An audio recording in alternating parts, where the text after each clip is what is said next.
Ndabahe mwiriwe mwe mwese mudukurikirana ni ikaze muri amakuru atekanye ikirere cyo kuri wa mbere igenekerezo rya 20 mu kakaro umwaka wa 2026.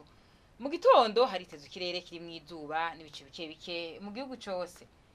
Ahazoba hakanye gusumba handi ni mu bice vya Gitega na Muramvya mu ntara ya Gitega ariko mu vy'ubushuhe bizobe ku degrees Celsius 13. Ku muhingamo naho nyene hitezwe ikirere kiri mu izuba n'ibice bike bike mu gihugu cyose.